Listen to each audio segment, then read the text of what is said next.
Assalamualaikum warahmatullahi wabarakatuh. Sebelum masuk ke pembahasan video kami, bantu support channel kami dengan like, subscribe, dan nyalakan lonceng notifikasinya. Kisah umat-umat yang dibinasakan secara keseluruhan.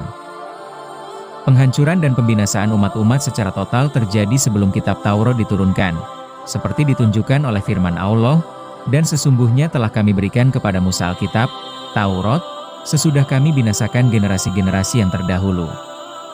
Surat Al-Qasas ayat 43.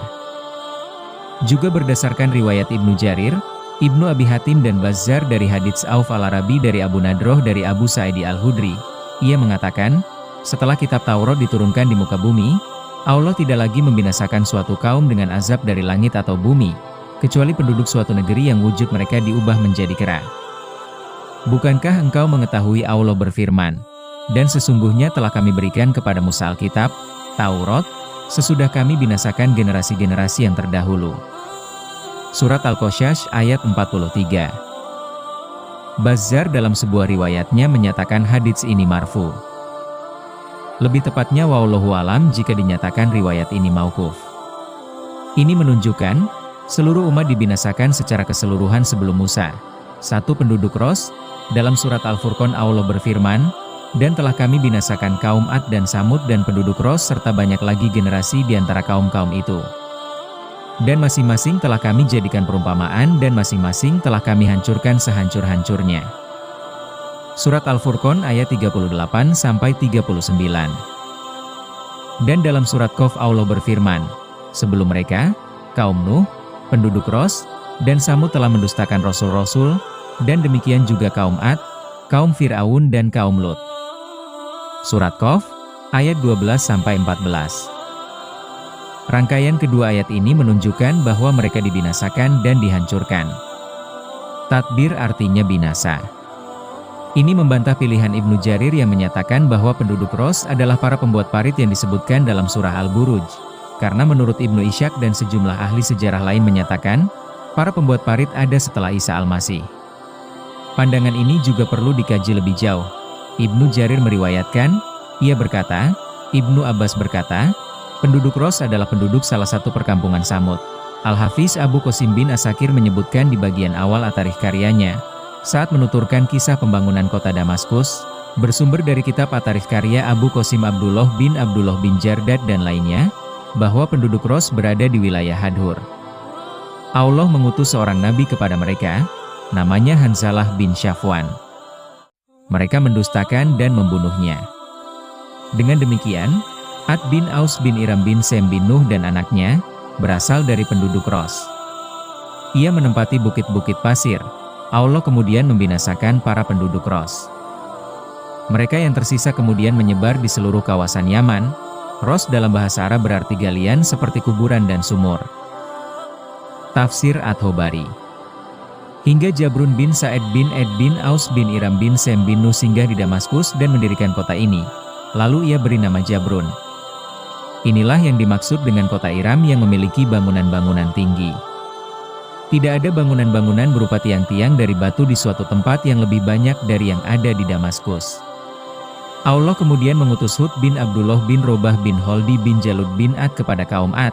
Mereka adalah anak cucu Ad yang ada di bukit-bukit pasir. Lalu mereka mendustakannya, akhirnya Allah membinasakan mereka semua. Ini menunjukkan, penduduk Ros ada jauh sebelum masa kaum Ad.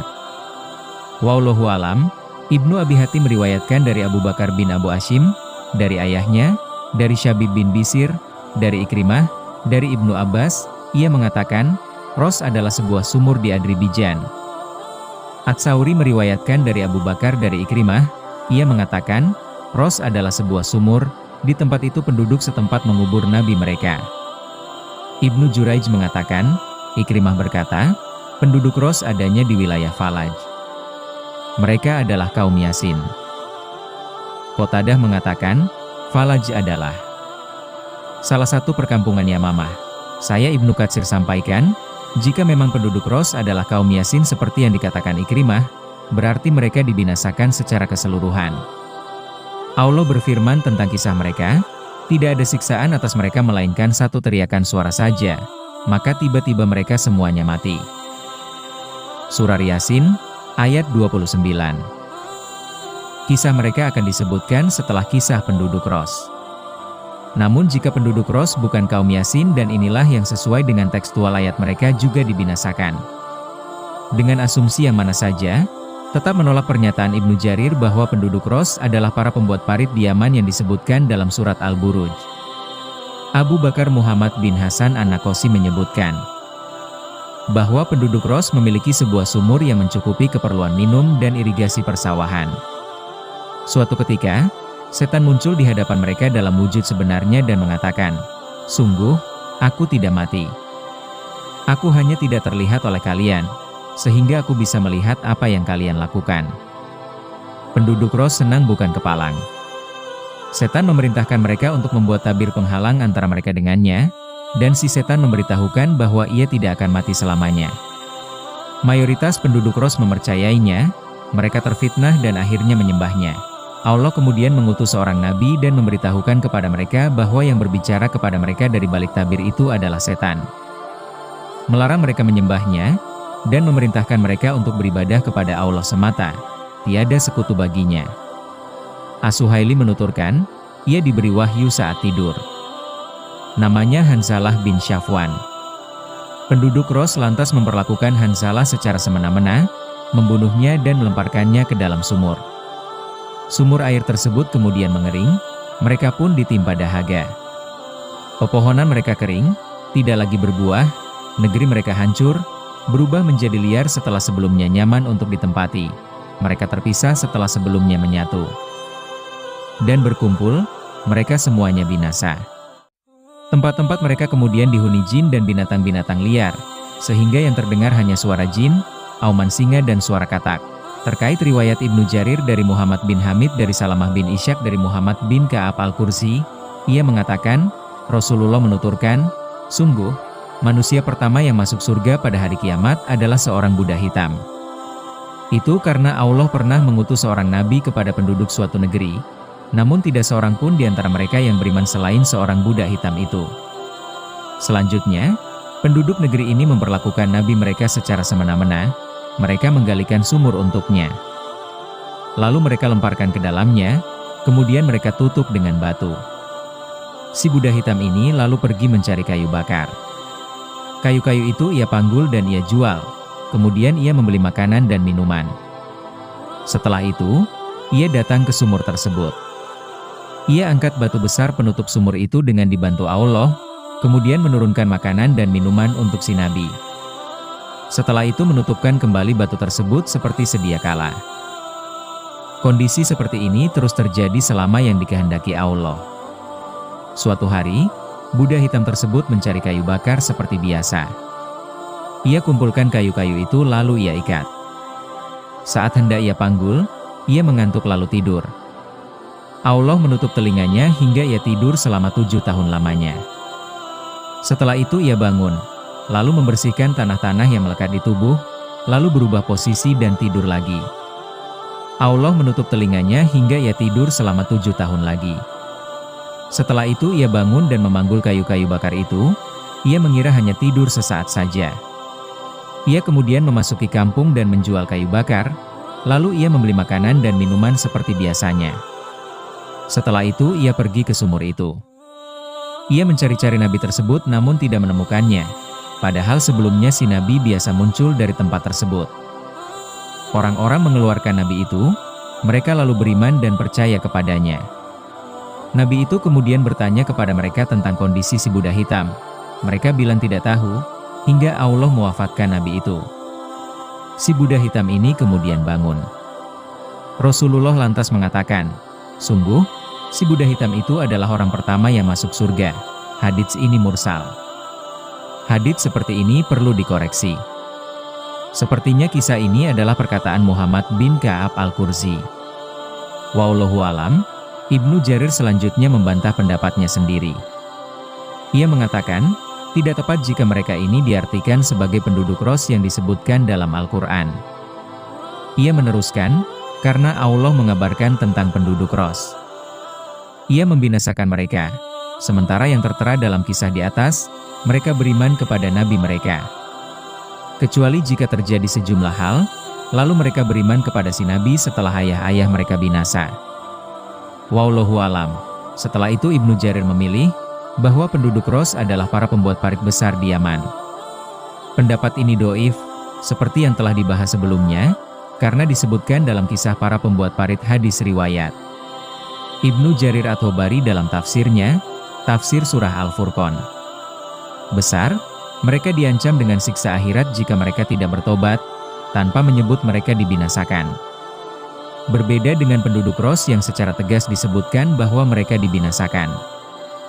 Wallahu alam. Besar, mereka diancam dengan siksa akhirat jika mereka tidak bertobat, tanpa menyebut mereka dibinasakan. Berbeda dengan penduduk Ros yang secara tegas disebutkan bahwa mereka dibinasakan. Wallahu alam. Kedua, kisah kaum Yasin. Mereka adalah penduduk suatu negeri atau kaum Yasin.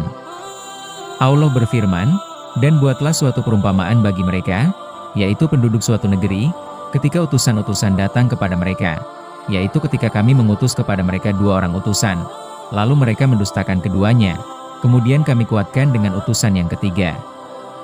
Maka ketiga utusan itu berkata, sungguh, kami adalah orang-orang yang diutus kepadamu. Mereka penduduk negeri menjawab, kamu ini hanyalah manusia seperti kami, dan Allah yang Maha Pengasih tidak menurunkan sesuatu apapun, kamu hanyalah pendusta belaka. Mereka berkata, Rob kami mengetahui sesungguhnya kami adalah utusan-utusannya kepada kamu. Dan kewajiban kami hanyalah menyampaikan perintah Allah dengan jelas. Mereka menjawab, sesungguhnya, kami bernasib malang karena kamu. Sungguh, jika kamu tidak berhenti menyeru kami, niscaya kami rajam kamu dan kamu pasti akan merasakan siksaan yang pedih dari kami. Mereka utusan-utusan itu berkata, kemalangan kamu itu adalah karena kamu sendiri. Apakah karena kamu diberi peringatan? Sebenarnya kamu adalah kaum yang melampaui batas. Dan datanglah dari ujung kota, seorang laki-laki dengan bergegas dia berkata, wahai kaumku, ikutilah utusan-utusan itu. Ikutilah orang yang tidak meminta imbalan kepadamu, dan mereka adalah orang-orang yang mendapat petunjuk. Dan tidak ada alasan bagiku untuk tidak menyembah Allah yang telah menciptakanku dan hanya kepadanya lah kamu akan dikembalikan. Mengapa aku akan menyembah Tuhan-Tuhan selainnya? Jika Allah yang Maha Pengasih menghendaki bencana terhadapku, pasti pertolongan mereka tidak berguna sama sekali bagi diriku dan mereka juga tidak dapat menyelamatkanku. Sesungguhnya, jika aku berbuat begitu, pasti aku berada dalam kesesatan yang nyata. Sesungguhnya, aku telah beriman kepada Robmu, maka dengarkanlah pengakuan keimananku. Tafsir at-Tabari, dikatakan kepadanya, masuklah ke surga. Dia laki-laki itu berkata, alangkah baiknya sekiranya kaumku mengetahui, apa yang menyebabkan Robku memberi ampun kepadaku dan menjadikan aku termasuk orang-orang yang telah dimuliakan. Dan setelah dia meninggal, kami tidak menurunkan suatu pasukan pun dari langit kepada kaumnya, dan kami tidak perlu menurunkannya. Tidak ada siksaan terhadap mereka melainkan dengan satu teriakan saja, maka seketika itu mereka mati. Surat Yasin, ayat 13-19.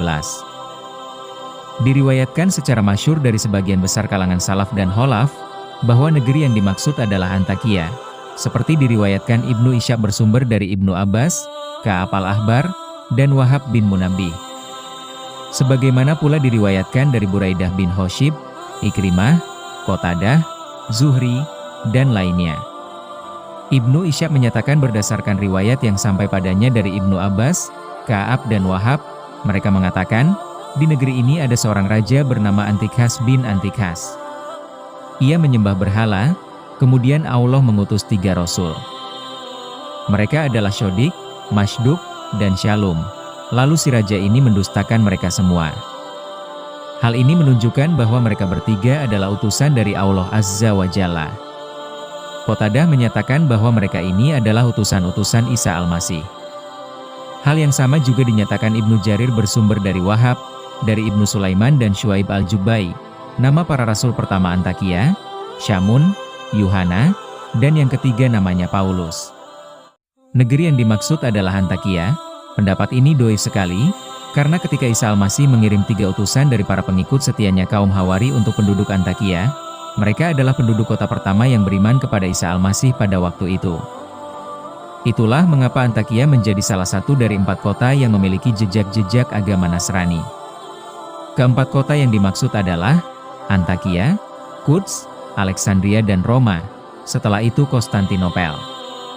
Mereka semua tidak ada yang dibinasakan, sementara penduduk negeri yang disebutkan dalam ayat di atas dibinasakan, seperti disebutkan di bagian akhir kisah setelah mereka membunuh para rasul, tidak ada siksaan terhadap mereka melainkan dengan satu teriakan saja, maka seketika itu mereka mati. Namun tidak menutup kemungkinan, jika ketiga rasul yang disebutkan dalam Al-Quran ini diutus kepada penduduk Antakia kuno, lalu mereka mendustakan para rasul itu. Mereka kemudian dibinasakan Allah, namun setelah itu kota Antakia dihuni kembali. Selanjutnya pada masa Al-Masih, mereka beriman kepada para utusan yang dikirim Al-Masih kepada mereka. Wallahu alam. Terkait pendapat yang menyatakan bahwa kisah yang disebutkan di dalam Al-Quran ini adalah kisah para pengikut Al-Masih, pendapat ini doif, karena tekstual ayat menunjukkan bahwa mereka adalah utusan-utusan dari sisi Allah. Allah berfirman, "Dan buatlah suatu perumpamaan bagi mereka, untuk kaummu, wahai Muhammad, yaitu penduduk suatu negeri, yaitu penduduk suatu kota, ketika utusan-utusan datang kepada mereka, yaitu ketika kami mengutus kepada mereka 2 orang utusan. Lalu mereka mendustakan keduanya, kemudian kami kuatkan dengan utusan yang ketiga, yaitu kami perkuat risalah keduanya dengan utusan ketiga. Maka ketiga utusan itu berkata, sungguh, kami adalah orang-orang yang diutus kepadamu." Mereka lantas menolak para rasul ini dengan dalih mereka sama-sama manusia. Sama seperti yang dikatakan umat-umat yang mengingkari para rasulnya, mereka menganggap aneh jika Allah mengutus nabi dari golongan manusia. Para rasul itu kemudian menjawab, Allah mengetahui bahwa kami adalah para utusan yang Ia kirim kepada kalian. Andai kami mendustakannya, tentu Ia menghukum dan menyiksa kami dengan seberat-beratnya. Dan kewajiban kami hanyalah menyampaikan perintah Allah dengan jelas. Yaitu kewajiban kami hanyalah menyampaikan risalah yang diperintahkan untuk kami sampaikan kepada kalian. Namun petunjuk mutlak berada di tangan Allah, Ia menunjukkan siapapun yang Ia kehendaki dan menyesatkan siapapun yang Ia kehendaki. Mereka menjawab, sesungguhnya, kami bernasib malang karena kamu, yaitu kami merasa sial karena apa yang kalian sampaikan kepada kami. Sungguh, jika kamu tidak berhenti menyeru kami, niscaya kami rajam kamu. Menurut salah satu pendapat, rajam dengan kata-kata. Yang lain menyatakan, rajam dengan tindakan. Pendapat pertama dikuatkan firman Allah, dan kamu pasti akan merasakan siksaan yang pedih dari kami. Mereka mengancam para rasul akan dibunuh dan diperlakukan secara nista. Mereka utusan-utusan itu berkata, kemalangan kamu itu adalah karena kamu sendiri, yaitu dikembalikan kepada kalian. Apakah karena kamu diberi peringatan? Yaitu apakah kalian mengancam untuk membunuh dan memperlakukan kami secara hina lantaran kami menyampaikan petunjuk dan menyerukan kalian kepadanya? Sebenarnya kamu adalah kaum yang melampaui batas, yaitu kalian tidak menerima dan tidak menginginkan kebenaran. Firman-Nya, dan datanglah dari ujung kota seorang laki-laki dengan bergegas, yaitu untuk membela para rasul dan menyatakan beriman kepada mereka. Dia berkata, wahai kaumku, ikutilah utusan-utusan itu. Ikutilah orang yang tidak meminta imbalan kepadamu, dan mereka adalah orang-orang yang mendapat petunjuk, yaitu mereka menyeru kalian menuju kebenaran murni tanpa upah dan imbalan. Setelah itu, Ia menyeru mereka untuk beribadah kepada Allah semata yang tiada memiliki sekutu, melarang mereka menyembah apapun selainnya yang sama sekali tidak bisa membawa manfaat di dunia maupun di akhirat. Sesungguhnya, jika aku berbuat begitu, pasti aku berada dalam kesesatan yang nyata. Yaitu jika aku tidak beribadah kepada Allah atau menyembah selainnya di samping beribadah kepadanya. Kemudian Ia berkata kepada para rasul, sesungguhnya, aku telah beriman kepada Robmu, maka dengarkanlah pengakuan keimananku. Menurut salah satu pendapat, makna ayat ini, maka dengarkanlah kata-kataku, jadilah saksi-saksi untukku di hadapan Rob kalian. Yang lain berpendapat, maknanya, maka dengarkanlah wahai kaumku, aku beriman kepada para utusan Allah secara terang-terangan. Saat itulah mereka membunuhnya. Menurut salah satu pendapat, Ia dibunuh dengan cara dirajam, yang lain menyebut dengan cara dipotong-potong atau mutilasi. Yang lain menyebut dengan cara dikeroyok beramai-ramai lalu dibunuh. Ibnu Ishaq meriwayatkan dari sebagian sahabatnya, dari Ibnu Mas'ud ia mengatakan, mereka menginjak-injak orang itu hingga ususnya keluar. Ats-Tsauri meriwayatkan dari Asyim al-Ahwal dari Abu Majlas, nama orang tersebut adalah Habib bin Maro. Ats-Tsauri menuturkan, Habib ini berprofesi sebagai tukang kayu, yang lain menyebut tukang tenun, ada juga yang menyebut pembuat sepatu, dan ada pula yang menyebut tukang cukur. Konon, ia bertapa di salah satu gua di sana. Wallahu alam. Diriwayatkan dari Ibnu Abbas, Habib si tukang kayu itu terkena penyakit kusta. Ia adalah orang yang sering bersedekah. Ia dibunuh kaumnya. Karena itu Allah berfirman, dikatakan kepadanya, masuklah ke surga. Karena ia dibunuh kaumnya, Allah memasukkannya ke surga. Saat melihat keceriaan dan kesenangan di surga, dia laki-laki itu berkata, alangkah baiknya sekiranya kaumku mengetahui, apa yang menyebabkan Robku memberi ampun kepadaku dan menjadikan aku termasuk orang-orang yang telah dimuliakan, yaitu hendaklah mereka beriman seperti halnya aku, sehingga mereka akan mendapatkan seperti apa yang aku raih.